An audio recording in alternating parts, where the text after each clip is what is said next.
আমি যদি কংগ্ৰেছক ভোট দিওঁ কোনোবা নদীত ভোট ফেলাই দিয়াৰ নিচিনা হ'ব। যেনেকৈ যোৱাবাৰ শ্ৰীৰামপুৰ সমষ্টিৰ মানুহে কংগ্ৰেছক ভোট দিলে, এজন ব্যক্তিক জিকাই দিলে, জিকাৰ পিছত এই ব্যক্তিয়ে ক'ত জইন কৰিলে? বিজেপিত জইন কৰিলে। গতিকে ৰাইজে কংগ্ৰেছক যে দিছিল তাৰ কি লাভটো হ'ল? লাভটো একো নহ'ল। ঠিক আছে। দ্বিতীয়তে ইয়াতে কংগ্ৰেছৰ বাদেও বেলেগ দলক যদি ভোট দিয়ে আপোনালোকে, এই বেলেগ দলেও ইয়াতে চৰকাৰ গঠন কৰিব নোৱাৰে। আপোনালোকে সকলোৱে জানে যে এই বিটিআৰখন বড়ো মানুহে, বড়ো সমাজে 40-50 বছৰ আন্দোলন কৰি পেলাই গঠন কৰিছে। 5000তকৈ অধিক মানুহ শ্বহীদ হৈছে, লাখ লাখ মানুহে জেল খাইছে, এতিয়াও জেলত আছে। এই 2 দিন আগতে জেলৰ পৰা ওলালে। এতিয়াও প্ৰায় 1000তকৈ অধিক মানুহ জেলত আছে, জেলৰ পৰা ওলোৱা নাই। কিমান মানুহ বিকলাংগ হ'ব লগা হ'ল, কিমান মানুহ ৰেপ হ'ব লগা হ'ল,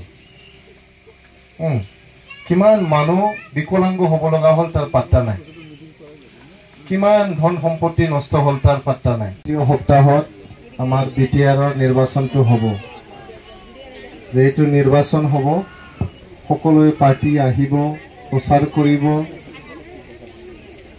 কথা ক'ব, ৰাইজৰ মন জয় কৰিবলৈ চেষ্টা কৰিব। আৰু এইটোৱেই গণতন্ত্ৰৰ নিয়ম। মই বহু বছৰ ধৰি প্ৰায় আছো যে গণতন্ত্ৰত নিৰ্বাচনটো হ'ল উৎসৱ। যে গণতন্ত্ৰত নিৰ্বাচনটো হ'ল উৎসৱ। যেনেকৈ আমাৰ ঈদ আহিলে আমি উৎসৱ মুখৰ পৰিৱেশত আমি জীৱন যাপন কৰোঁ। ভাল কাপোৰ পিন্ধি, ভাল শাৰী, লুংগি, টুপি পিন্ধি পেলাই আমি ওলাই যাওঁ ঈদ মানাবলৈ। দুৰ্গা পূজা আহিলে আমি যেনেকৈ নতুন জামা কাপোৰ পিন্ধি পেলাই আমি উৎসৱত ওলাই যাওঁ। তদ্ৰুপ আমাৰ যেতিয়া নিৰ্বাচন আহে মুখৰ পৰিৱেশত এইটো উদযাপন কৰিব লাগে। গণতন্ত্ৰত যেহেতু ৰাইজেই ৰজা, ইয়াত ৰজা নাই। যেনেকৈ ভূটানত ৰজা আছে, থাইলেণ্ডত ৰজা আছে। আমাৰ ভাৰত দেশতো বহুত এটা দেশ নাছিল ভাৰত, বিভিন্ন ৰাজ্যত আমাৰ ৰজা আছিলে, অসমৰো ৰজা আছিল।